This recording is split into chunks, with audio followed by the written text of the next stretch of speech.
आप सभी के हृदय में विराजमान परमात्मा को मेरी राम राम।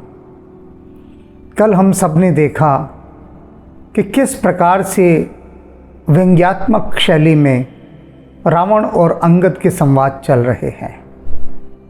रावण अंगद से कह रहा है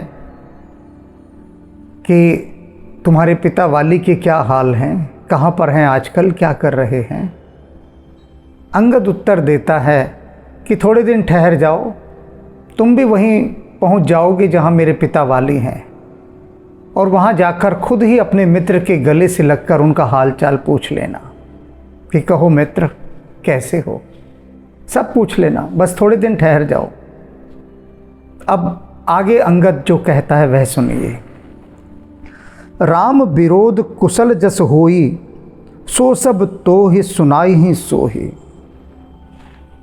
कहते हैं जब गले लगकर मिलोगे ना वाली से, वहाँ पर जहाँ वाली रहता है, तब उससे क्या कहना कि मित्र एक बात तो बताओ, राम के साथ शत्रुता करने के बाद कैसे कुशल होती है। तुम्हारी तो हो चुकी ना कुशल, जो कुशल मंगल तुम्हारा हुआ राम से बैर साधने के बाद, राम के साथ शत्रुता साधने के बाद, वह मुझसे कहो। राम विरोध कुशल जस होई, सो सब तो ही सुनाव ही सोई। तुमसे अच्छा उसका प्रमाण कौन हो सकता है। तुमने तो सब उस कुशलता को जिया है, भोगा है, जाना है।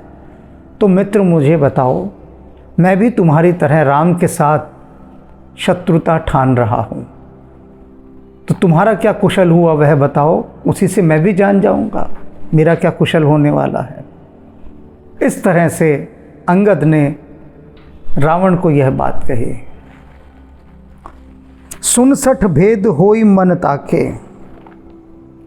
अब अंगद को थोड़ा क्रोध आ गया, तो अंगद क्या कहता है रावण से, सुन मूर्ख सुन, तू चाहता है कि भेद के कारण मुझे फोड़कर अपने पक्ष में कर लेगा, यानी भेदभाव पैदा करके, फूट डालकर।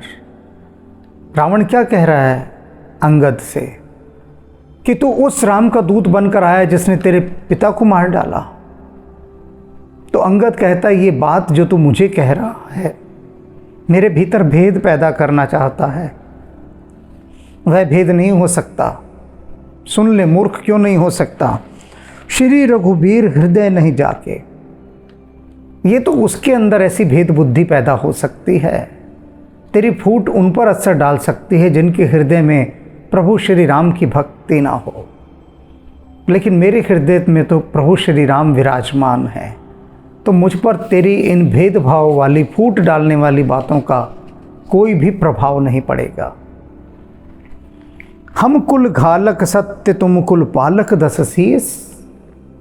अंगद कहता है तुम सच कह रहे हो रावण, तुमने मुझे कहा मैं कुल का नाशक हूँ, कुलांगार हूँ, अपने कुल को जलाने वाली आग हूँ। सच कह रहे हो तुम, मैं कुल का नाशक हूँ, मैं राम के पक्ष में खड़ा हूँ इसलिए मैं अपने कुल का नाश कर रहा हूँ। तुम सच कह रहे हो, लेकिन तुम बताओ, तुम कुल पालक दस शीस, और तुम अपने कुल की पालना कर रहे हो। तुम रक्षक हो कुल के और मैं नाशक हूँ।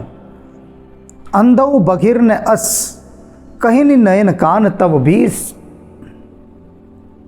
अंगद कह रहा है कि जो बात तुम कह रहे हो ना रावण, ये तो कोई अंधा और बहरा भी ना कहे, लेकिन तुम्हारे तो 20-20 आंखें हैं, 20-20 कान हैं, और उसके बाद भी तुम ऐसी बात कर रहे हो। उसके बाद भी अंधा और बहरा जिस बात को ना कहे वो बात तुम कह रहे हो।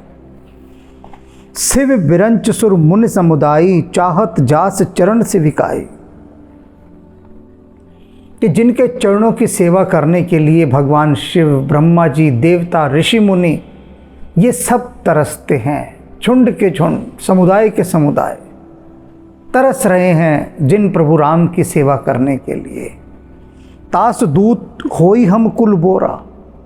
उन प्रभु श्री राम का दूत होने पर तुम हमें कह रहे हो कि हम कुल को डुबाने वाले हैं।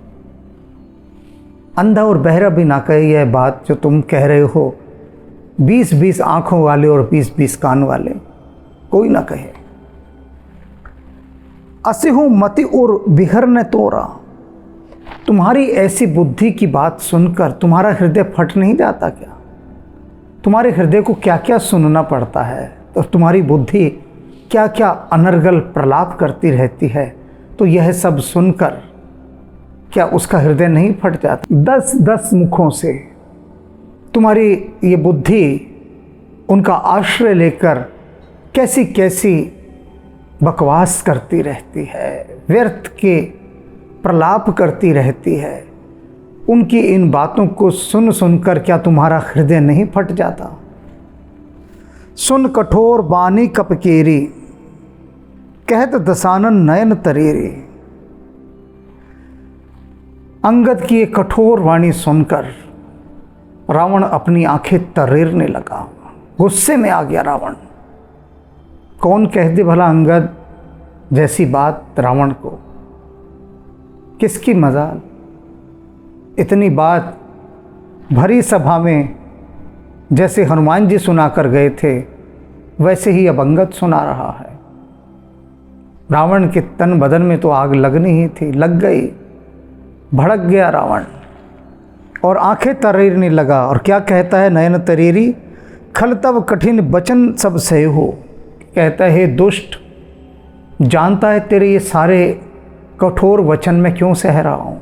ये जो इतना बोलता जा रहा है, तो कठोर बात बोल रहा है, मैं तेरी हर कठोर बात सह रहा हूँ। क्यों? जानता है? नीति धर्म में जानत आए हो, क्योंकि मैं धर्म और नीति की बात जानता हूँ। मैं जानता हूँ कि दूत के साथ कैसा व्यवहार करना चाहिए, दूत की हर कठोर बात को भी सुनना चाहिए। अगर तू दूत ना होता तो मैं तुझे कब का मार डालता। मैं धर्म और नीति का ज्ञाता हूँ, इसलिए मैं तुझे कुछ नहीं कह रहा। कह कपि धर्मशील था तोरी, हम हो सुनीकृत पर त्रिय चोरी। अंगद कहता है कि मैंने तुम्हारी धर्मशीलता की बहुत चर्चा सुनी है रावण, बहुत चर्चा। कह कपि धर्मशीलता तोरी, हम हो सुनी, हमने बहुत सुनी है तुम्हारी धर्मशीलता की बातें। और कैसे धर्मशील हो तुम? कृत, तुम्हारे कृत्य कैसे हैं, करतूतें तुम्हारी कैसी हैं। पर त्रिय चोरी, पराई स्त्रियों की तुम चोरियां करते फिरते हो, तुम्हारी यह धर्मशीलता है। बहुत सुनी है हमने, सुनते आए हैं। लोग कहते हैं रावण तो पराई स्त्रियों का चोर है, चुरा कर ले जाता है उन पराई स्त्रियों को। ये तुम्हारी धर्मशीलता है। सारे संसार में प्रसिद्ध है कि रावण पराई स्त्रियों को चुरा कर ले जाता है, जहाँ जाता है स्त्रियों को उठा कर ले आता है। ये तुम कितने धर्मशील हो, जगत प्रसिद्ध धर्मशील हो। पूरे संसार में मैंने तुम्हारी ये धर्मशीलता सुनी है। देखी नयन दूत रखवारे, और तुम दूत की किस तरह से रक्षा करते हो ये भी मैंने बहुत देखा है। हमारी तरफ से हनुमान नाम का एक दूत आया था, पूंछ में आग लगवा दी तुमने। देखिए तुम्हारी धर्मशीलता, तुम्हारी नीति, क्या धर्मशीलता है दूत के प्रति। बूढ़ी न मरहूँ धर्म व्रत तागी, कहते हैं तू डूब के नहीं मर जाता, धर्म व्रत के धारी। बड़ी बड़ी बातें कर रहा है कि मैं धर्म को जानता हूँ, नीति को जानता हूँ। डूब के नहीं मरा जाता तेरे से, ऐसी झूठ बात बोलते हुए। बूढ़ ने मरहूँ धर्म व्रत धारी, कि ऐसे धर्म और व्रत के धारण करने वाले रावण तेरे से डूब कर मरा नहीं जाता। नाक कान बिन भगने निहारे, तेरी बहन तेरे सामने आई, नाक कान कटे हुए थे उसके। क्षमा कीनी तुम धर्म विचारे, तूने तो धर्म का विचार करके राम को क्षमा कर दिया। सोचा, कहा कोई बात नहीं, मेरी बहन शूर्पणखा के नाक कान काट दिए, कोई बात नहीं, मैं बड़ा धर्मात्मा हूँ, क्षमा करता हूँ राम को, कोई बात नहीं, जाओ। तेरी तो बड़ी धर्मशीलता थी, अपनी बहन के नाक कान कटे देखकर भी तेरा खून नहीं खोला है। पानी हो गया तेरा खून, गया क्यों नहीं प्रतिशोध लेने तू राम से? धर्म के ज्ञाता, अर्थात यहाँ अंगद कह रहा है तुझ में हिम्मत ही नहीं है, तुझे शर्म नहीं आती कि तेरी बहन तेरे सामने आ रही है, नाक कान किसी ने उसके काट दिए हैं, जा सेना लेके लड़, बदला लेके आ। लेकिन नहीं गया, क्योंकि तू तो धर्मशील है, क्षमा कर दिया तूने राम को। धर्मशीलता तब जग जागी, तेरी धर्मशीलता तो जग जाहिर है भाई, पूरा संसार जानता है कि तू कितना धर्मशील है। अब कैसे भिगा भिगा कर रावण को अंगद मार रहा है, कैसे व्यंग के बाण मार रहा है, कि पूरा संसार जानता है, जग जाहिर है तेरी धर्मशीलता। पावा दरस हम हूँ बड़ भागी, और मेरे तो बड़े भाग्य भाई, मैं बड़ा बड़भागी हूँ, तेरे जैसे धर्मशील धर्मात्मा के मुझे दर्शन करने का सौभाग्य मिल रहा है। आहा हा, ये अंगद तो बड़ा बड़भागी हुआ। क्या बात है भाई तेरी। पूरी सभा सुन रही है, ध्यान रखिए, और सारी सभा मन ही मन प्रसन्न हो रही होगी कि अब धोने वाला मिला है, अब आया है ऊंट पहाड़ के नीचे, सही धुलाई कर रहा है अंगद। सब मन मन में खुश हो रहे होंगे सब, और हो रहे हैं, क्योंकि रावण अपने सामने तो किसी को बोलने नहीं देता था। तो भीतर का जो एक शून्य है, जो वैक्यूम है, जो सेपरेशन है भीतर का, सब दबाव में है। उनके उस दबाव को कोई तो कह रहा है, सब प्रसन्न हो रहे हैं। जन जलपसि जड़ जंतु कपि सठ बिलोक मम बाहु। अब ब्राह्मण गुस्से से क्या कहता है, सुन ओ जड़ जंतु वानर, ओ मूर्ख वानर, सुन मेरी बात सुन। रावण गुस्से से बोला, बिलोक मम बाहु, मूर्ख व्यर्थ की बकवास मत कर, बक बक किए जा रहा है तब से। इधर देख, मेरी भुजाओं को देख, मेरे बाजुओं को देख, मेरे बल को देख। लोकपाल बल विपुल शशि, ग्रसन हेतु सब राहो। ये मेरी बलशाली भुजाएं, देखता है इनको, ये बड़े बड़े लोकपालों को और चंद्रमाओं को ऐसे ग्रस लेती हैं जैसे कि राहु सबको ग्रस लेता है। देख इनकी तरफ। पुनि नबसर मम कर निकर, कमल ही पर करिवास। शोभत भय हूँ मराल एव, शंभु सहित कैलाश। रावण कहता है जो आकाश रूपी सरोवर है ना, इस सरोवर पर जिस कैलाश पर्वत पर भगवान शिव विराजमान हैं, उस कैलाश पर्वत को इन्हीं भुजाओं ने उठाया था। यही वे भुजाएं हैं, देख इन्हें ध्यान से। तुमरे कटक मांझ सुन अंगद, जो सन फर ही कवन जोधा बद। कहते अंगद बता, तुमरे कटक मांझ सुन, तुम्हारी सेना के बीच में ऐसा कौन है, कोई है तुम्हारी सेना में ऐसा? मोसन भिरही कवन जोधा बद, जो मुझसे आगे भिड़ सके, ऐसा बद, ऐसा बता कौन सा योद्धा है तुम्हारी सेना में। किसी एक योद्धा का नाम बता दे कि ये योद्धा है, ये रावण से भिड़ सकता है। एक योद्धा का नाम बता दे, रावण पूछ रहा है। तो प्रभु नारी बिरह बलहीना। फिर रावण खुद ही कहता है कि चलो शुरुआत में तुम्हारे प्रभु से करता हूँ, तुम्हारे स्वामी से, तुम्हारा मालिक राम से ही मैं शुरुआत करता हूँ।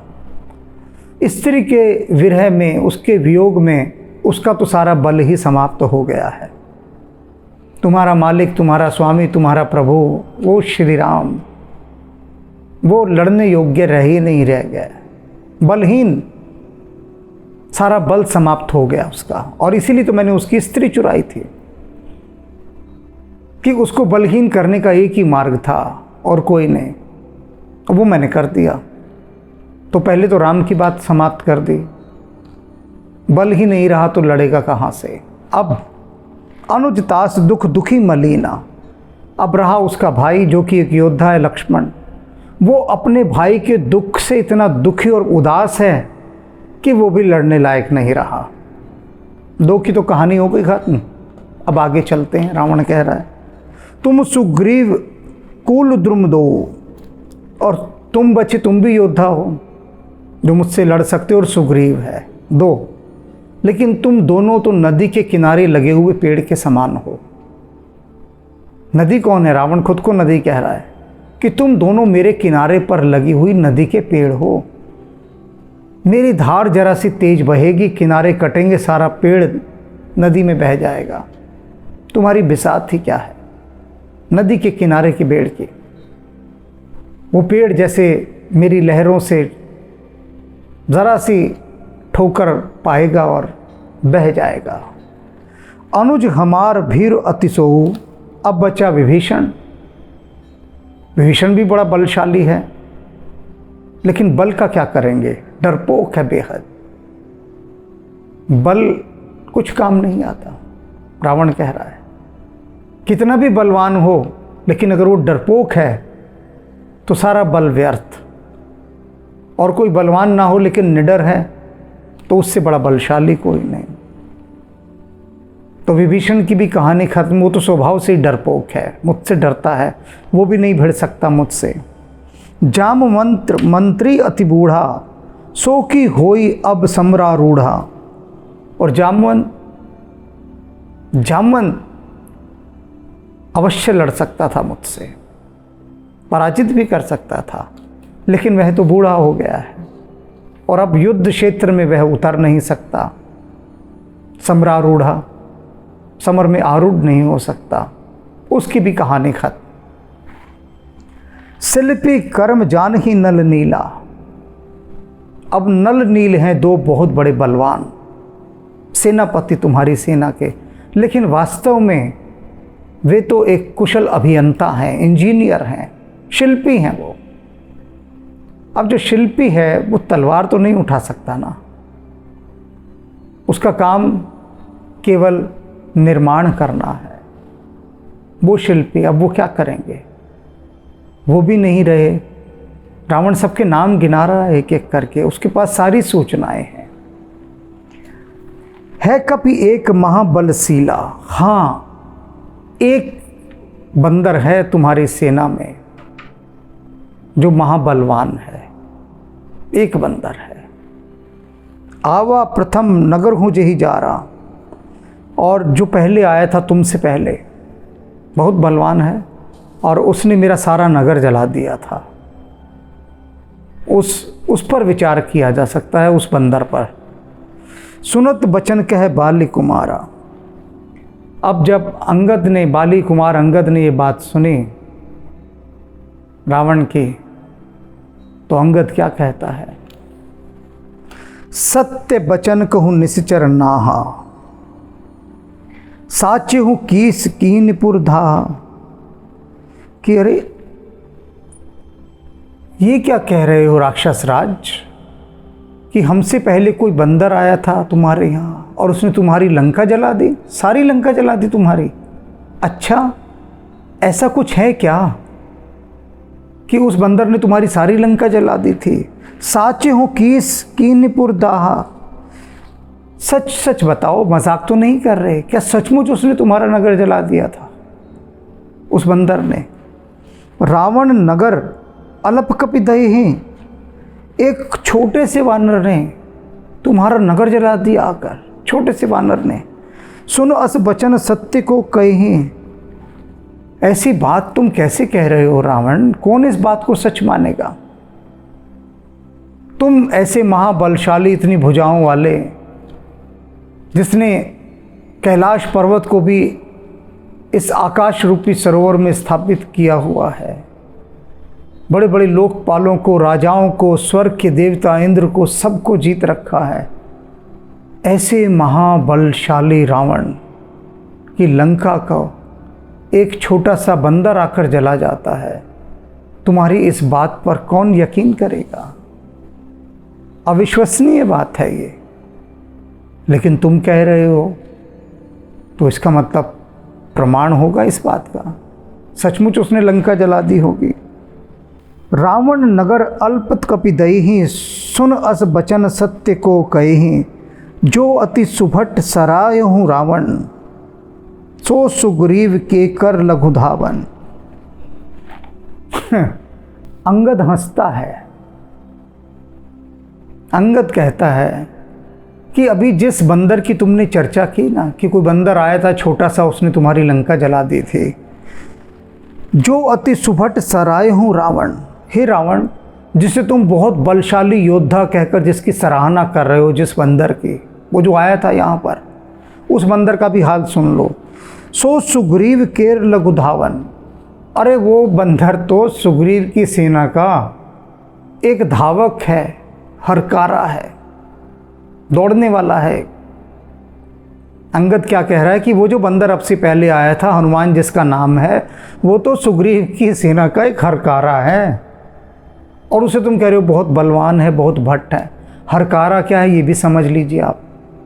प्राचीन काल में जो राजा समतल क्षेत्रों में रहते थे और धनी थे, उनकी डाक व्यवस्था थी। एक कहीं भी एक कोई आपातकालीन संदेशा पहुंचाना है, अर्जेंट मैसेज देना है, तो अब वो क्या करेंगे, तो वो घोड़े दौड़ाते थे। चौकियाँ बनी होती थी, राजा के महल से घोड़ा दौड़ता था, 10 किलोमीटर दूर जो चौकी होती थी वहाँ तक जाता था, तो 10 किलोमीटर तक घोड़ा अपनी पूरी गति से दौड़ता है। अब वहाँ पहुँच गया, वहाँ जो दूसरी डाक चौकी है वो उससे वो संदेश लेती थी, आगे दौड़ती थी। फिर आगे 10 किलोमीटर दूर पर जो अगला घुड़सवार तैयार है वह उस डाक को पकड़ लेता था। जैसे कि मशाल दौड़ होती है, आपने देखा होगा, एक दौड़ ऐसी होती है कि रेसर दौड़ता है, फिर मशाल को आगे वाले को हैंड ओवर करता है, इस तरह से। तो वे राजा जो पहाड़ी क्षेत्रों में रहते थे या ज़्यादा समृद्ध नहीं थे, क्योंकि घोड़े खरीदना भी बड़ा भारी खर्च है, बहुत भारी। जैसे कोई बहुत कीमती कार खरीदे, तो जिनके पास ऐसे साधन नहीं होते थे वो अपने लिए धावक रखते थे। धावक माने रेसर, दौड़ने वाले, ऐसे लोग रखते थे जो बहुत तेज़ दौड़ते थे। तो राजा के महल से पत्र निकलता था, पत्र उसको दिया जाता था, ये भाई डाक ले, और वो आदमी दौड़ना शुरू करता था, धावक, तेज़ दौड़ने वाले, और वो 2-3 किलोमीटर तक तेज़ दौड़ता था। वहाँ जाके वो अगले धावक को देता था, फिर अगला रेसर भागता था वहाँ से। तो इनको हरकारे कहा जाता था, जो डाक का काम करते थे। अंगद कह रहा है वो जो हनुमान आया था ना, वो तो सुग्रीव का एक डाकिया था, दौड़ने वाला धावक। धावक का भी योद्धा हो सकता है क्या? और तुम्हारी अक्ल को देखो, क्या भ्रष्ट है तुम्हारी बुद्धि। एक डाकियों को तुम कह रहे हो एक महान बलशाली योद्धा आया था। बताओ, हद कर दी तुमने भी। तुम्हारी पहचान पर मुझे जो है ना शर्म आती है। कैसी तुम्हारी पहचान है? कहते हो महापंडित रावण हूँ, वेदों का ज्ञाता हूँ, इतनी भी समझ नहीं कि एक हरकारा, एक डाकिया, एक दौड़ने वाला, उसका काम तो सिर्फ दौड़ना है। चले ही बहुत सो वीर न होई, कहते हैं वो हनुमान तो चल सकता है, बस दौड़ सकता है, उछल कूद कर सकता है, वीर नहीं है वो। वीरता का हनुमान से क्या लेना देना? वो बेचारा डाकिया है, दौड़ने का अभ्यास है उसे बस। हाँ, ये पक्की बात है कि हनुमान से तेज कोई दौड़ नहीं सकता। पवन पुत्र है, पवन की गति से दौड़ता है, हवा से बातें करता हुआ दौड़ता है, यह विशेषता है उसकी। लेकिन वीर है, वीर वगैरह कुछ नहीं है, वो कोई वीर नहीं है। और तुम कह रहे हो उस जैसा सुभट योद्धा कोई तुमने नहीं देखा। पठवा खबर ही लेन हम सोई, उसको तो हमने यहाँ सिर्फ इसलिए भेजा था कि तुम जाओ और ये खबर देकर आ जाओ। हनुमान डाकिया था हमारा, तुम कह रहे हो महान योद्धा है। कहाँ का योद्धा? अरे उसको सिर्फ किष्किंधा से सुग्रीव ने अपनी डाक लेकर तुम्हारे पास भेजा था, इतनी सी बात थी। और तुम कह रहे हो कि तुम्हारी सेना में कोई ऐसा योद्धा है जो मुझसे लड़ सकता है, मुझसे भिड़ सकता है। और मत मारी गई है तुम्हारी हमारे साधारण से डाकिए को। तुम कह रहे हो कि वो एक योद्धा था। बलिहारी जाऊं तुम्हारी बुद्धि पर, क्या अक्ल पाई है तुमने रावण। अब किस तरह से अंगद रावण को घेर रहा है, उसकी फजीहत कर रहा है, उसका उपहास उड़ा रहा है, उस पर व्यंग्य कर रहा है, किस कुशलता के साथ। और यह कुशलता भी यहीं नहीं ठहरने वाली, आगे तो अभी अंगद और धोएगा रावण को। ये ड्राई क्लीन होगी अभी रावण की।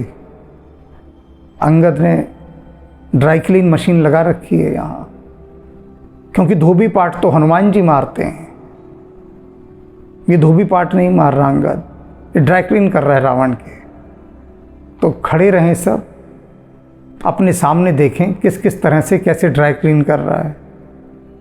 तो ये अंगद है, ड्राई क्लीनर है। हनुमान जी तो डाकिया बनकर आए थे, ये ड्राई क्लीनर बनकर आया है।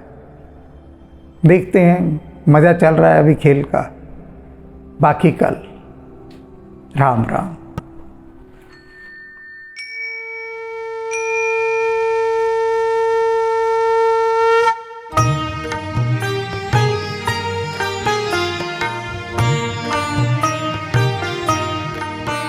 जय जय कपिनायक निज सुखदायक, शंकर स्वयं अनूपा। जय भक्ति विकासक दुर्गुण नाशक, सच्चिदानंद स्वरूपा।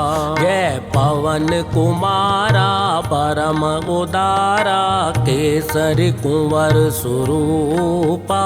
जय अंजनी नंदन सुर मुनि रंजन, दुख भंजन सुख रूपा। दुख भंजन सुख रूपा।